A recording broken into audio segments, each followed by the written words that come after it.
we're just having a quick look around the world as the coronavirus. It's the 31st of March 2020, and so some countries are just getting to grips with it for the first time. We're walking because we didn't know what was going to happen or if there would be any transportation available during this chaotic pandemic. My landlord said he won't give us any money or food and asked us to vacate his room and leave. So at 11 p.m. at night, we left. In one Uttar Pradesh village, healthcare officials doused a group of hapless migrant workers in disinfectant. They had apparently been told to spray buses, but were overzealous. And in Tamil Nadu, they're mixing turmeric and neem leaves for the women to sprinkle around the village.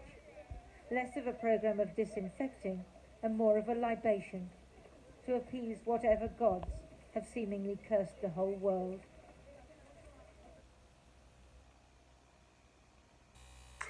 Well, earlier I spoke to the journalist Mandakini Gaylot, who's based in New Delhi, and I began by asking her how the lockdown in India has been affecting people who have little and now have even less.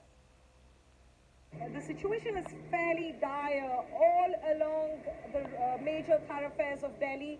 There are people who've lined the road, they have nowhere to go. These are migrant workers who generally live where they work, daily wagers, who are paid on a daily basis. And even where I am right now, there are people just sitting by the side of the road, waiting for NGOs or private efforts. Every once in a while, a car drives by with some food and everybody jumps on that car. We've met people now who say they've been hungry for almost 24 hours, some for longer than that. The problem here is that even though the lockdown was announced, arrangements weren't made for the migrant workers. Now, Indian cities, in particular the capital New Delhi, are full of migrant workers. In fact, the economy was built on their backs in recent decades. And how many miles do you estimate some people are walking, and how many people do you think are affected by this?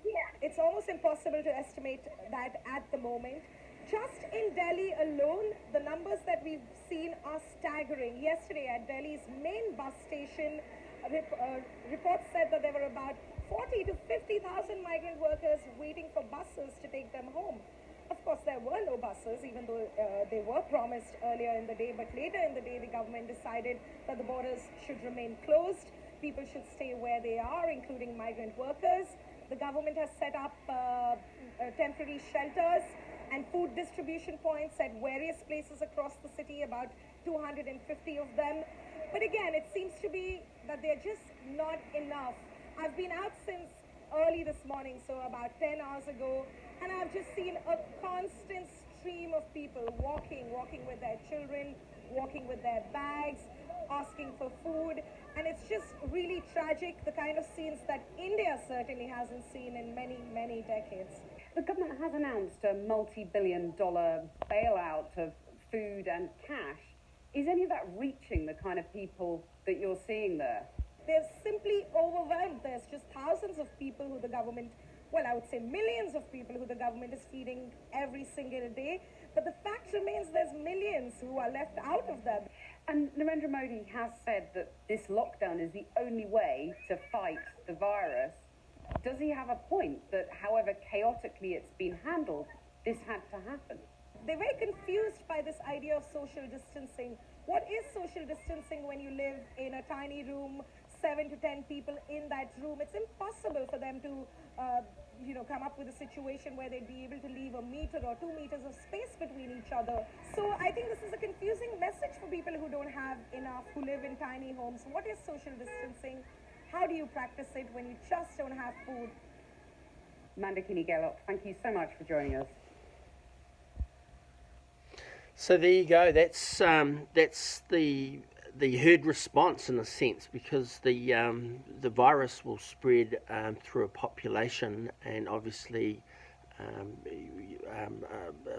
3 to 4, 5, 6, maybe 10% of the population will get extremely ill with regards to needing hospitalisation and stuff. And 1.4 billion is the Indian population, heading for 1.8 billion. by 2050. China's 1.6 billion and will stay at 1.6. So India is going to overtake China in population numbers to 2050 was the predictions, and India lives on a quarter of the land area. 700 different languages in India, whereas in China there's one common language. Very interesting in New Zealand. When the canoes arrived, Māori had one common language for the whole country. Aborigines in Australia, they had about 713 different languages. So we're actually looking at what's happening with languages in the sense, because to communicate important messages and how to work as a team requires a common script and a common language. Especially with the biological thing that requires social distancing to just slow the spread of it. Thank you very much.